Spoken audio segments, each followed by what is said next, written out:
It's been what, 10 years now, and the war that the academics and the journalists are waging on fat tits and big asses still carries on. Despite the loss of sales, by the way. I mean, they insist on making ugly products that no one wants any shirts with, no one wants to buy any Dakimakuras with. Like, those are lost sales, but they carry on. And here you have Microsoft talking about the fact that you want to make games where customers see each other, right? Like they see themselves. And I listen, dumbass. If I see myself, I don't buy your game. I can see myself for free. Why in God's name would I pay $70 and then microtransactions just to see myself when I can just go into the bathroom and look in the mirror, right? Your game best have some amazing tits, and then I will pay the $70 and extra. And maybe I'll buy some merchandise as well.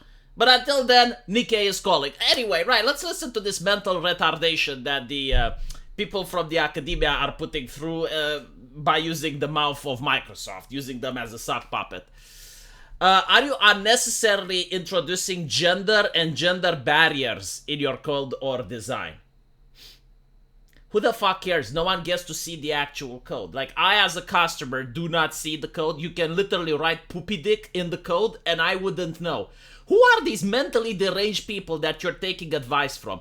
Like, I noticed that this is happening in the gaming industry right now. You know, you don't have, like, people that actually make and sell good games. Like they don't go to the creators of Palworld. They do not go to the creators of, I don't know, the Coffin of Ashley and Lele. They do not ask those people, like, hey, how did you manage? No, those people are ostracized, right? Like, people like Nosh, they have their IP taken away, and then they're removed from the credits, and instead they listen to some gender study idiots that believe in socialism, which means that they believe in bankruptcy and famine. But those are like the ones that they're going to listen. They never coded anything in their life, so obviously like their takes are going to be like, do you introduce unnecessary gender and gender barriers into your code? It's like, fuck you, man, it's code, you know, either it works or it doesn't. Why the fuck does it matter? Anyway, moving now to number 2. Are you creating playable female characters that are equal in skill and ability to their male peers?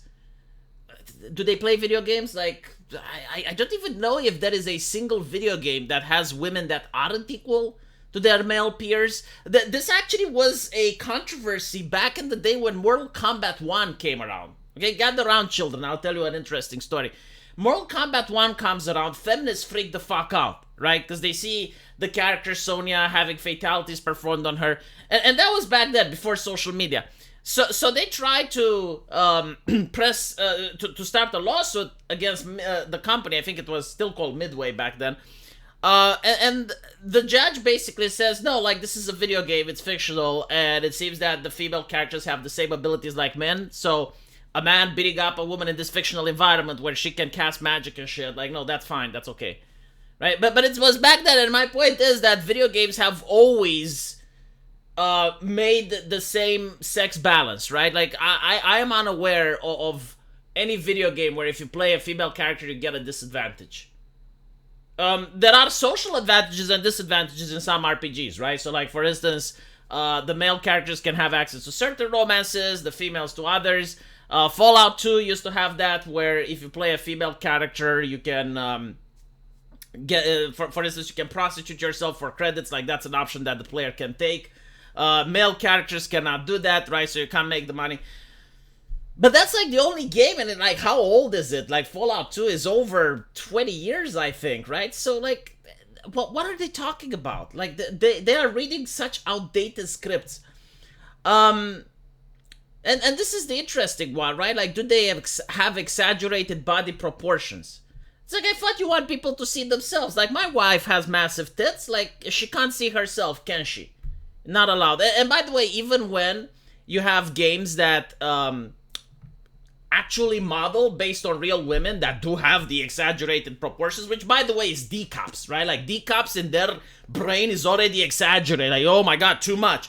Like, we're not talking about E or F. No, just D. No, that's just, no, unacceptable. When the story allows you to show male characters to display a full range of emotions, including joy, sadness, and vulnerability. This is an interesting one, right? Because you don't see women in modern video games and Hollywood display this full range of emotions. When did you see, no, think about it, seriously, when did you see a female character in a Western movie, TV show, video game that came out in the last 5 years? When did you see a female character show vulnerability or cry? I genuinely thought about it before making this video. I couldn't think about it. Now, in anime, you see that all the fucking time, and it's really done well. Like, for instance, Mikasa, right? Mikasa from Attack on Titan, that's a strong female character. She has aspects of wholesomeness to her. She cries when Eren passes away.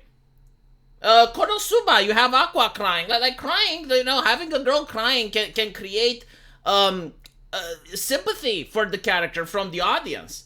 The Westerners just don't do that anymore. Now, if you want to talk about men crying, I'm pretty sure I can think about a couple of TV shows or things.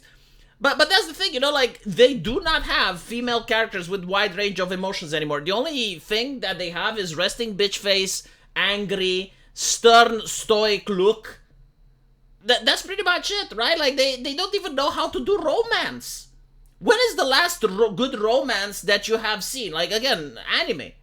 Right, so while Western game developers are listening to this shit, and they fire people, and they're losing money, and they're paying for the privilege, games like Nikkei are just printing cash. You know, like, oh, what? I'm generally thinking that Nikkei is listening to these consultants, and they're doing the opposite. It's like, what, that? We need more fat tits? Like, have at it. Now, it's interesting because you have this study here, which actually does show why they are doing this, right? And apparently, for boys and young men, video game play is linked to higher rates of hostile sexism. I'm genuinely curious, like, how did they even measure this? Like how do you even test this? How do you experiment to see if it's the case? Because almost every single boy and young man plays video games, right? But I think I know what they did. It's like they listened to two people playing Xbox, and they saw one of them go like, "Fuck your mother!" And that's sexism. That's hostile. That is a future wife beater, according to the academics. But war stuff. The biggest crime is that is a person that will never vote for Hillary Clinton. And if they don't vote for Hillary Clinton, I mean, they get their money from the Democrats, I assume. So if you don't vote for Hillary Clinton, then you need more censorship in your video games. You know, you need to be straight enough. Hostile sexism seeks to preserve men's dominance through blatant disrespect of women who violate traditional women's roles and threat. Like, if men and women are equal, why don't women combat the hostile men's sexism with hostile female sexism? The sexism typically manifests in the form of gender slurs. Still, there you fucking go. No, unironically, they listened to Xbox, they saw someone go, "Fuck your mother," and they're like, oh. You know? Seriously. And these are academics. Like, allegedly, these are people that the institutions lie to us that they're educated, but they're dumb as bricks. They have absolutely no common sense whatsoever. And it's not even video games. Like, go out and see how men hang out in the pub. Oh my god, can you imagine if one of these cat piss soaked academics actually went to a pub and saw how human beings interact with each other? Outside of the academic environment, outside of safe zone and safe spaces and tone policing and creating safe environments, right? Go to the danger zone. You know, the danger zone is when two men sit at a table and there's two beers on that table. Oh my god, that is horrible. Let me know what you guys think, and I'll see you in the comment section. Take care.